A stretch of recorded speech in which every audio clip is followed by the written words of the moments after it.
He was hunted for 44 years. Police task forces, the FBI, thousands of witnesses, and still nothing. He wasn't caught by a detective. He was caught by a $99 genealogy website built for people looking for long-lost relatives.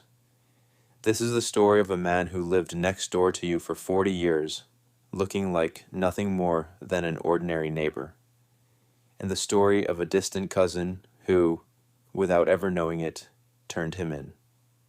Northern California, the mid-1970s. In quiet suburban neighborhoods around Sacramento, something starts happening that police can't quite connect at first. A series of break-ins, then assaults. The attacker studies his targets for days, sometimes weeks, before he ever steps inside a house. He knows the layout, he knows when the family leaves and when they come back. He cuts the phone lines, he waits in the dark. After each attack, he calls his victims. He whispers threats over the phone, sometimes years later, just to remind them he's still out there. The press gives him a name, the East Area Rapist. Detectives are certain it's the same man behind dozens of cases, but every lead goes cold. By the late 1970s, the attacks shift south toward Southern California, and now they escalate. The assaults turn into murders. A new name appears in the headlines: the original Night Stalker.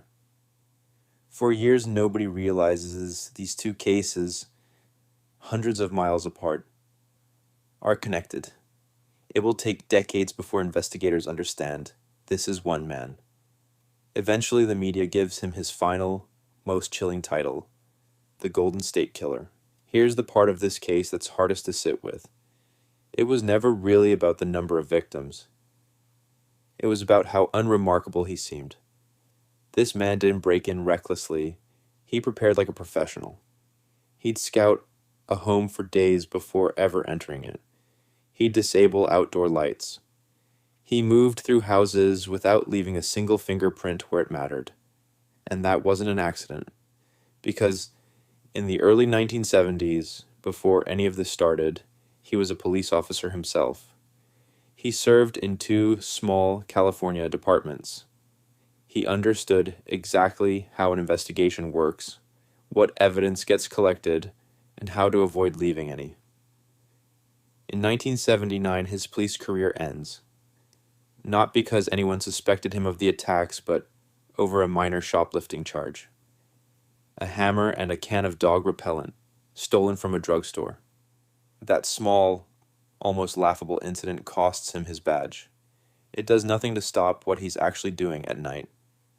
For the next several decades, the case goes cold.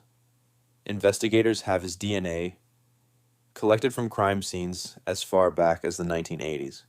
But there's no match in any criminal database because he was never arrested for anything serious enough to have his DNA on file. The technology of the time simply isn't built for a case like this. Then comes 2018. A cold case investigator named Paul Holes decides to try something that had never been attempted in a case like this before. Instead of searching criminal databases, his team uploads the killer's DNA profile to an open consumer genealogy website. The kind of site where ordinary people upload their own DNA just to find long-lost relatives and trace their family tree.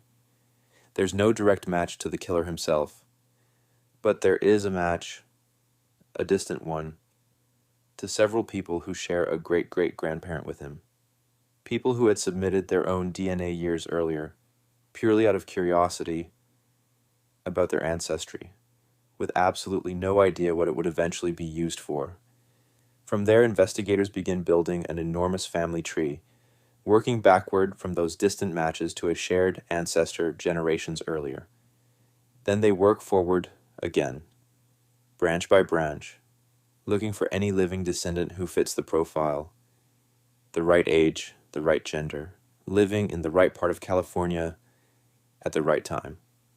The circle keeps narrowing. Eventually, it lands on one name, Joseph James DeAngelo, 72 years old, living a completely unremarkable life in a quiet house outside Sacramento, just a few miles from some of the very crime scenes from decades earlier. To confirm it, police covertly collect a discarded DNA sample off a door handle of his car and later a tissue he throws away. The match comes back at 100%. The man who evaded capture for 40 years had never left the state. He had been living under his real name the entire time. April 2018. The arrest happens right outside his own home. His neighbors are stunned. To them, he was just a gruff, unremarkable old man who spent his time tinkering with cars in the driveway.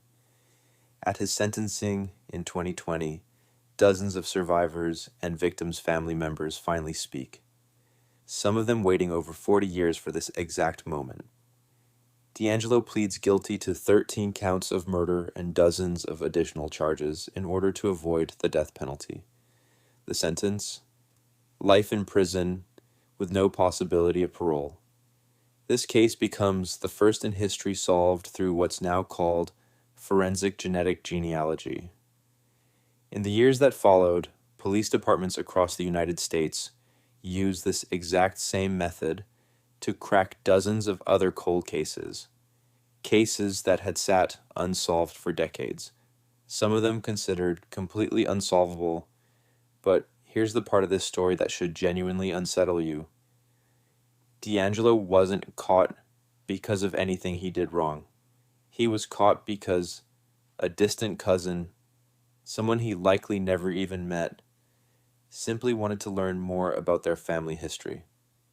Today, tens of millions of people have submitted their DNA to consumer genealogy services, which means if you have even one distant cousin who's taken an ancestry test, your anonymity may already be compromised, even if you've never given your own DNA to anyone, even 40 years from now. If you want more cases that stayed buried for decades before the truth finally surfaced, subscribe. There are plenty more stories like this one waiting on this channel.